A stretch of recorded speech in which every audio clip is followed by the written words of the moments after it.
Okay.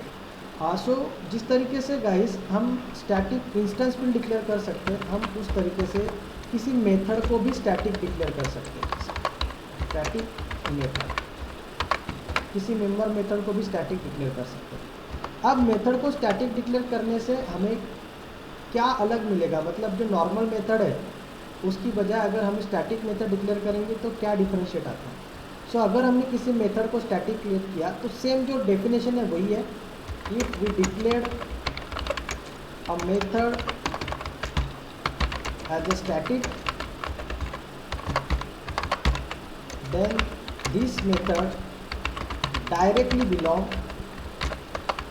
directly belong to that class, not to instance oblique objects of that class। Directly class के नाम से ये method access होने वाली है, मतलब आपको उसका ऑब्जेक्ट क्रिएट करने की ज़रूरत नहीं। अब मैं आपको एक सिंपल एग्जांपल बताता हूँ। जब हम कोई मेथड लिखते हैं, मान लीजिए मैंने एक मेथड लिखा वाइड गेट इन्फो, ये किसी क्लास का मेंबर फंक्शन है, मान लीजिए स्टूडेंट क्लास का मेंबर फंक्शन है। अब मुझे क्या करना है कि मुझे इसको अगर कॉल करना है, ये मेथड किसी क्लास का मेंबर मेथड है, तो अगर हमें किसी भी क्लास का मेथड कॉल करना होता है तो हमें पहले उसका ऑब्जेक्ट क्रिएट करना पड़ता है। Like student obj is equal to new obj, like this you have to create the object of that class, new student, ठीक है। और अब इसको हम कॉल करेंगे obj.getInfo, लाइक दिस। तो ये जो मेथड होती है ना, ये कॉमन मेथड वो ऑब्जेक्ट से बिलोंग करती है, मतलब इसका जो वजूद है, उसका जो अस्तित्व एक ऑब्जेक्ट से है, इसको एक ऑब्जेक्ट कॉल करेगा। तो अगर यही मेथड हमने दूसरा ऑब्जेक्ट से कॉल की obj2.getInfo, तब भी ये कॉल होगी, लेकिन अब इसका सेपरेट वहाँ पे दूसरा वर्जन कॉल होगा, क्योंकि compiler create separate copy for each object. जो नॉर्मल मेथड होती है सेम, जैसे मैंने आपको इंस्टेंस फील्ड के लिए बताया, सेम उसी तरीके से compiler create separate copy for each object. इसीलिए इसका अलग अलग वर्जन बनता है, S1 के लिए अलग वर्जन, S2 के लिए अलग वर्जन, ऐसे बनेगा। बट अगर मैंने इस मेथड को स्टैटिक डिक्लेयर कर दिया, static void get info, now this method is directly belong to the class, not to the object, तो इसको अगर मुझे कॉल करना है ना, तो हम डायरेक्टली क्या लिखेंगे, इसका क्लास का नेम लिखेंगे स्टूडेंट, ओके। और C++ में उसको स्कोप रिजोल्यूशन से हम कॉल करते थे, C++ में उसको कैसे कॉल करते थे, student scope resolution and get info, like this, okay. इस तरीके से हम उसको कॉल करते थे। लेकिन अब यहाँ पे अगर मुझे इसको कॉल करना है तो आप डायरेक्टली इसको लिखोगे, क्लास का नेम क्या है हमारा, स्टूडेंट डॉट गेट इन्फो, तो ये मेथड डायरेक्टली कॉल होगी, मतलब आपको उसको ऑब्जेक्ट क्रिएट करने की भी ज़रूरत नहीं है, डायरेक्टली ये मेथड वहाँ पे कॉल होने वाली है with the help of class name, because this method is belong to that class, okay, not belong to that objects.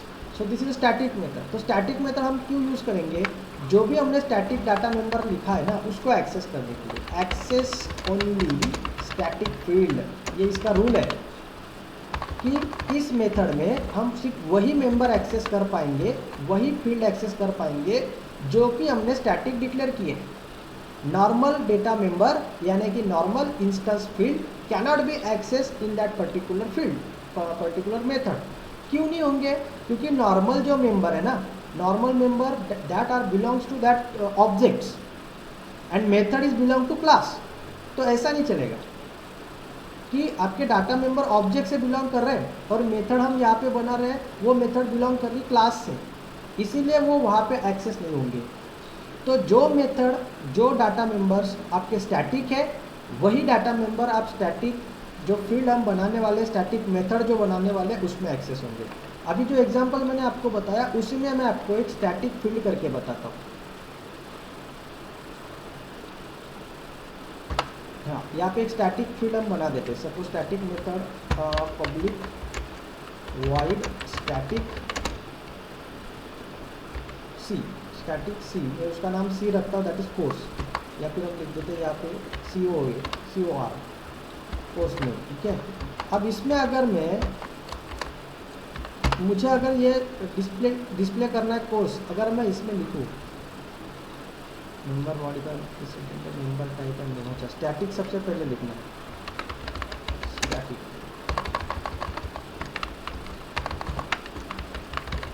Static keyword पहले ऐड करेंगे, फिर बाद में आपका उसका एक्सेस स्पेसिफायर आएगा और फिर बाद में उसका रिटर्न टाइप आएगा।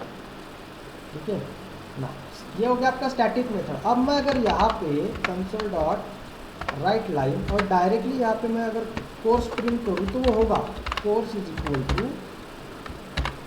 कोर्स। बट अगर मैं यहाँ पे कंसोल डॉट राइट लाइन किसी ऑब्जेक्ट का नेम अगर प्रिंट करूँ